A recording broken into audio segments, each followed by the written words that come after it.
안녕하십니까. 누리 PD 김준입니다.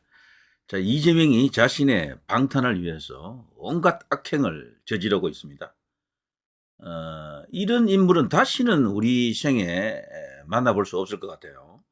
이렇게 엄청난 혐의를 갖고 있고, 이렇게 많은 재판을 받고 있고, 그런 사람이 야당의 대표, 그것도 국회를 압도적으로 장악하고 있는 제1당 여소야대의 여의도 대통령 소리 듣는 인물이다. 거기다가 이미 대선에 출마해가지고 당선될 뻔도 했던, 지금도 차기 주자로서 압도적 지지율 1위, 이런 사람은 다시는 나올 수가 없습니다. 웬만하면요, 이 정도 혐의면 이미 정계 은퇴는 물론이고 감옥 가 있어야죠. 이미 오래전에 감옥에서 인생을 참여하면서 뉘우치면서 있어야 정상이죠. 그죠? 그런데 지금 그 상황이 어떻습니까? 검찰이 지금 이재명을 잡기 위해서 정말 고군분투하고 있다고 생각합니다. 그리고 법원은 거기에 맞춰가지고 합당한, 정당한, 온당한, 상식적, 법률적 입장에서 판단을 해야 되는데 이게 사실 좀 야식거리합니다. 그래서 지금 앞으로 어떻게 전개될 것인지 예측하기가 쉽지 않은데요. 물론 이재명은 결국 사법 처리되어야 한다라는 당위를 제가 전제하고 이런 말을 하는 겁니다. 그렇지만 변수는 항상 존재합니다. 근데 이재명이가 요즘 최근에 와서 이상한 소리를 하는데요. 이미 이런 말을 안 했던 것은 아닙니다. 예전부터도 가끔씩 언급을 했었어요. 정치 보복이다. 자꾸 그러거든요. 정치 보복이다. 근데 이재명 같은 저런 혐의를 갖고 있는 인물을 놔둘 수가 있습니까? 저런 어떤 대도라고 하기에도 좀 애매한 저런 어떤 엄청난 하늘이 낸 도둑이다. 뭐 이런 생각이 드는데 저런 인물을 그냥 방치하는 것도 그것 또한 불의한 일 아닙니까? 죄를 짓는 일 아닙니까? 이재명은 그런 법을 어기도 좋다는 이야기입니까? 라고 이제 분명히 이야기할 수가 있겠죠. 자, 그러나 어쨌거나 이재명이 요즘 이 보복이라는 단어를 자주 사용합니다. 정치 보복. 자신은 지금 정치적 보복을 당하고 있다. 희생양이다. 대선에서 패배했기 때문에 이렇게 되었다. 만일 자신이 대선에서 이겼어. 대통령이 되었더라면은 오늘날 지금 상황이 어떻겠습니까? 완전히 또 다르겠죠. 어쨌거나 윤 대통령에게 정치보복 그만두시라 이런 말을 합니다. 정치보복 기회 되면 제가 끊겠다. 이거는요. 자기가 대통령이 될 경우에 정치보복은 없다. 윤석열 대통령에 대한 애우를 보장한다. 이런 의미가 들어가 있어요. 근데 이게 기가 막힌 상황입니다. 지금 그런데요. 제가 이 방송을 하기에 앞서 조금 이렇게 드릴 말씀이 있는데 이 검찰을 내세워서 어쨌거나 이재명을 잡으려고 하는 거잖아요. 이재명을. 그래서 어마어마한 어떤 수사와 기소가 지금 이루어지고 있는데 재판도 그렇고요. 그것 때문에 오히려 여당의 차기 주자들이 죽어버렸어요. 전부 다. 이거는 분명한 사실입니다. 뭐 굳이 누구를 이야기할 필요가 없는데 여당은요. 지금 전부 원 오브 댐이 됐어요. 누구 한 사람 이거 두각을 나타내는 사람이 없어. 이재명을 잡겠다. 잡을 수 있다. 이재명을 이길 수 있다라고 생각할 수 있는 사람이 아무도 없습니다. 현재로서는. 한때 한동훈이 그 위치에 갔었지만 붕괴돼 버렸고요. 그리고 지금 여당 전체 내부의 상황을 봐서는 한동훈은 여당 전체를 견인하기에는 치명적인 하자를 안고 있다. 뭐 중상 수준이죠. 중상 수준. 그래서 여당 전체를 하나로 한동훈이라는 이름 아래 묶기가 어려울 겁니다. 한동훈이 차기 주자로서 깃발을 딱 들면 거기에 그냥 해치모여하고 쫙 모일 정도가 안 된다는 이야기예요. 오히려 그 반대로 아주 초라한 상황입니다. 새가 없어요. 한동훈 중심으로 새가 모이질 않아. 그래도 민심이라도 모이면 좋은데 민심이 계속해서 이탈하고 있잖아요. 자, 그럼 한동훈도 안 되면 그럼 누가 있습니까? 자, 오세훈, 뭐 홍준표 이런 사람이 유력하다 그러죠. 그 밖에 또 여러 사람이 있습니다. 저는 김문수를 자주 이야기하지만 김문수는 제도권에서 거론을 안 해요. 여론조사에 들어오지도 않고. 그래서 지금 가능성만 놓고 보면 극히 낮은 가능성이죠. 자, 어쨌거나 그 모든 사람을 다 보더라도 이재명하고 딱 비교해 보면은 이 지지율은 이 숫자로 나타나니까요. 너무도 엄정하잖아요. 근데 그 지지율 조사한 기관이 또 한두 군데도 아니고 여러 곳이 그걸 말해주고 있습니다. 압도적인 일강이다. 이거는 부인할 수가 없잖아요. 자, 이게 왜 이렇게 되느냐 하면요. 저는 이재명을 잡기 위해서 모든 에너지를 지금 여기에 지금 투입하고 있는 거야. 검찰 앞세워서 말이죠. 그래서 저들 입장에서는 검찰공화국이다 이런 식으로 비판을 하잖아요. 그리고 정치 보복이다. 자, 이 정도 봤으면은 이제 끝을 봐야죠. 이제 물리기에는 늦었습니다. 제가 볼 때는 늦었어요. 이재명을 잡지 않고는 지금 방법이 없습니다. 물론 이것 때문에 여당의 차기 주자들이 다 죽어버렸어요, 사실. 그리고 대통령도 사실 그것 때문에 덕본 게 아무것도 없어요. 오히려 손해보는 거지. 지지율에서 엄청난 마이너스가 오는 것은 이것 때문입니다, 사실은. 다른 거 이유도 있겠지만 김건희 여사를 그렇게 저들이 지독하게 때리는 것도 이것 때문하고 연결되어 있거든요. 상대적이라서 그래요. 상대적이라서. 지금 용산이 가장 두려워하는 건 탄핵이 아닙니다. 대통령에 대한 탄핵이 아니고 김건희 여사 특검 바로 그겁니다. 그게 만일에 이제 통과될 경우에는 그 특검이 매일같이 리포트를 하기로 되어 있습니다. 보고를 국민들에게. 물론 기자들 앞에서 하는 거죠. 뭐 거기서 온갖 뭐 수사 과정에서 일어났던 카드라를 막 이야기하기 시작하면은 게임 아웃이지 뭐. 그렇지 않습니까? 김건희 여사 혐의가 뭐 조국 혁신당에서 만든 특검 안을 보면 11개나 됩니다. 11개. 아, 뭐 이런 것까지도 이야기하나 싶을 정도로 완전 뭐 백화점을 만들어 놨죠. 그걸 감당할 수가 없어요. 그걸 매일같이 쏟아내면은 우리 언론이 그걸 받아가지고 대스특필하고 이러면은 용산 대통령 지지율이 유지되겠습니까? 국민의힘이 유지되겠어요? 국민의힘의 차기 주자들이 살아남겠습니까? 다 죽습니다, 다. 그래서 지금은요, 김건희 여사 특검만큼은 어떻게든 막아야 되는 상황이지. 그 약점을 이재명이가 아는 겁니다. 자기 방탄은 뭐 변호사들을 앞세워가지고 뭐 법정에서 싸우고 그리고 장애 집회 같은 걸 통해서 여론 선동하고 그러면서 뭐 압도적인 우월한 국회 의석을 갖고 여러 가지 압박을 하는 거죠. 그러면서 자꾸 끊임없이 초강수를 던지면서 하나 여지를 남겨두는 게 있는데요. 협상합시다라요. 협상. 대통령하고 자꾸 만나려고 그래요. 이 이재명은. 왜 그런가 하면 딜을 치려고 하거든. 딜을. 자기도 지금 죽겠다라는 이야기예요. 다시 말하면은. 그 재판을 매일 받는다라는 게 쉽지 않잖아요.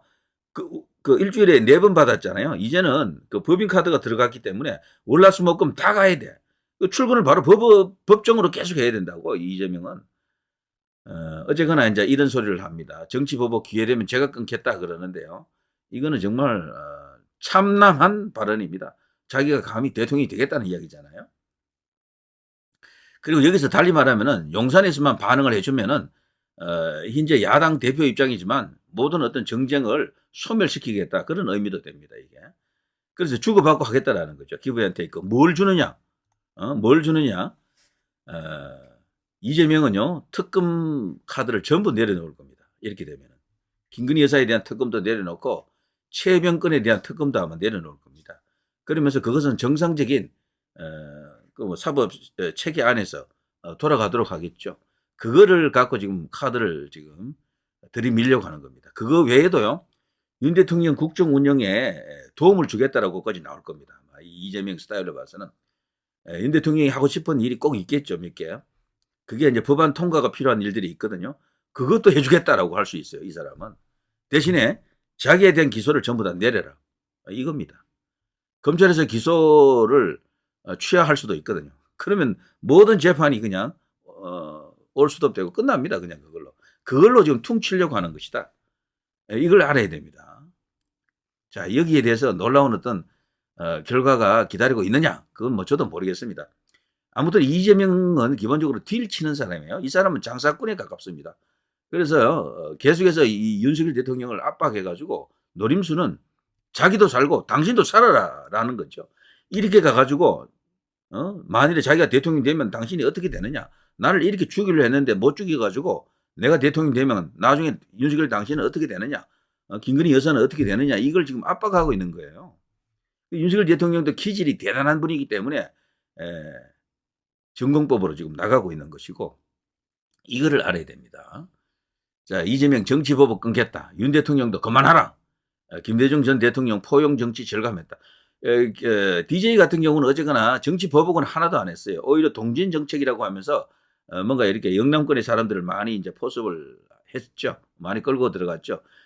김중권 비서실장 같은 사람은 경북 울진 사람이잖아요. 뭐 그런 사람부터 해서 그 사람은 민정계였는데도 불구하고 그때 어쨌거나 이 민정계 쪽의 사람들은 많이 갔습니다. 이종찬도 그래서 그때 갔고 등등 해서 수없이 많은 사람들이 DJ 쪽으로 갔는데, 근데 그거는요, DJ가 인재풀이 좁아서 그래요, 사실은. 계속해서 박정희 대통령, 그 전두환 대통령에 맞서는 입장에 서 있었기 때문에 딱 그런 사람들이 모여 있었던 거야. 그래서 폭넓은 인재가 없었어요. 그래서 말로는 이제 이렇게 이 포용 정치라고 하면서 동진 정책이라고 했지만은 실상은 인재 풀을 보완하는 그런 측면도 있었다라고 볼 수 있겠죠. 자, 위정교사 1심 무죄로 자신감 회복했다라고 합니다만, 어쨌거나 그 며칠 뒤에 백현동 관련해서 김인섭이라고 하는 로비스트가 또 징역 5년 확정이 됐죠. 장군 멍군이 되고 말았습니다.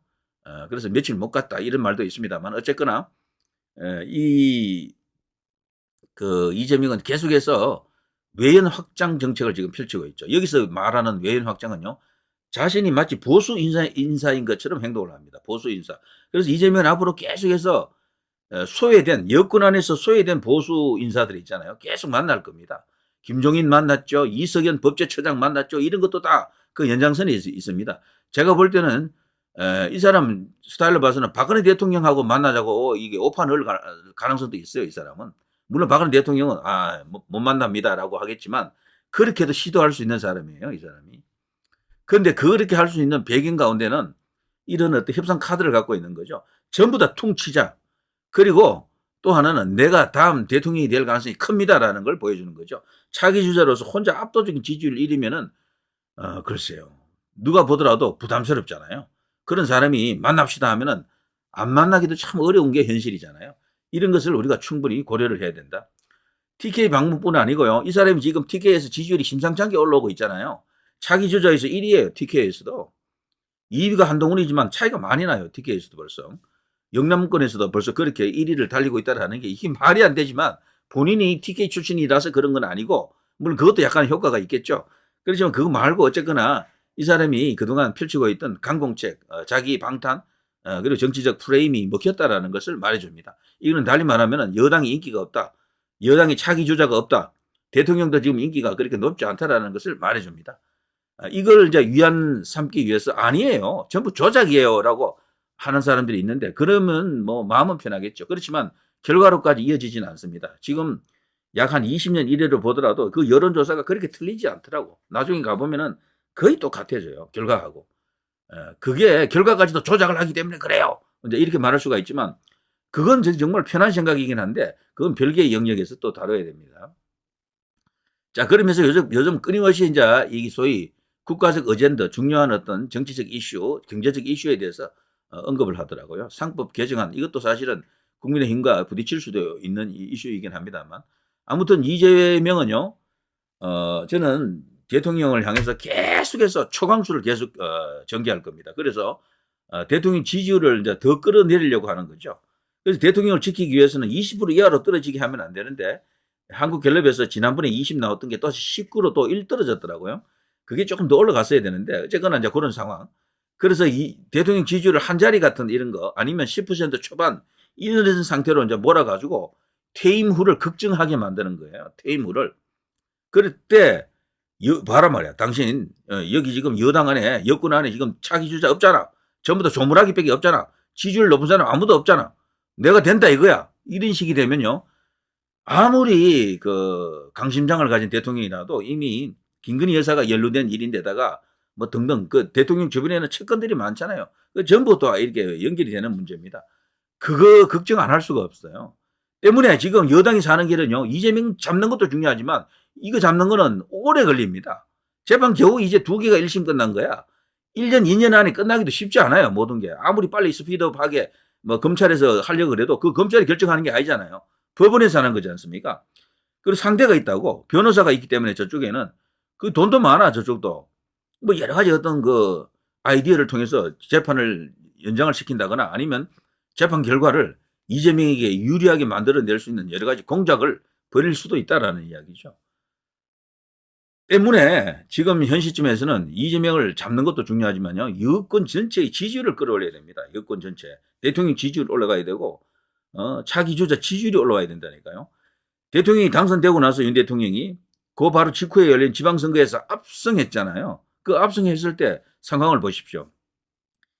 대통령에 대한 기대감 때문에 그렇거든. 새로운 어떤 여당에 대한 기대감, 희망, 비전 근데 지금은 희망, 비전 이런 게 아무것도 없어요. 그냥 싸움밖에 없는 거야. 싸우면 여당이 손해보게 되어 있습니다. 원래 계속해서. 여당은 뭔가 이렇게 일을 잘할 수 있다. 희망을 줄 수 있다. 어떤 비전을 줘야 되는데 그때 지방선거에서 왜 압승했는지를 잘 보십시오. 그때는요. 야당하고 싸운 것도 없어요. 싸울 이유도 없었고 싸울 필요도 없었죠. 크게 언급도 안 됐어요. 그냥 뭘 하겠다. 새로운 윤석열 정부가 그동안 대선 공약으로 던진 그런 것들 다 이렇게 잘 이렇게 실현되도록 하겠다. 이런 분위기가 있었어요. 기대가 있었고요. 그런 기대심을 다시 이제 불러일으키는 게 최고의 지지율 확장, 지지율 늘리는 힘이 될 겁니다. 지금 그런 걸 어떻게 할 수 있습니까? 결국 그래서 용산 대통령실 중심으로 새로 뭔가 출발하는 마음이 필요할 것 같아요. 그런 마음이 없으면은 계속해서 이 정쟁에 이 늪에서 빠져가지고 허우적거리는데 그렇게 될수록 여당이 불리해져요. 대통령도 불리해지고 여당 주자들도 불리해지고 이재명 혼자 그 독식하는 겁니다. 그 효과를. 싸울수록 이 사람은 오히려 커진다니까요. 눈덩이 굴리기처럼 계속해서 지지율이 견고해집니다. 그러다가 조금씩 올라가가지고 진짜 50% 넘어가 버리면 이제 끝이죠, 게임이. 이제 그렇게 되면 안 되잖아요. 그래서 지금은 여당 전체가 이재명을 사법 처리 안 할 수도 없는 상황. 그래서 어쨌거나 여당이 여당다운 모습을 보이기 위해서라도 뭔가 새로운 어떤 희망을 던지는 메시지가 나와야 되겠다. 이런 생각이 들어갑니다. 참 어려운 미션이긴 한데 그걸 안 하면은 지지율 크게 올리기 힘들 것 같아요. 제 생각에. 대통령 지지율이 조금 올랐다가 또 금방 꺼지고 이런 식이니까 참 영원합니다. 그리고 여당 내부의 문제도 사실 크긴 하죠. 지금 쪼개져 가지고 뭐 여기 계속해서 나쁜 뉴스만 계속 나가니까 더더욱 그것도 악화되는 요인입니다. 그것만 없어도 지지율이 적어도 한 5% 이상은 올라갈 텐데 말이죠. 자, 누리 PD 김준혜였습니다.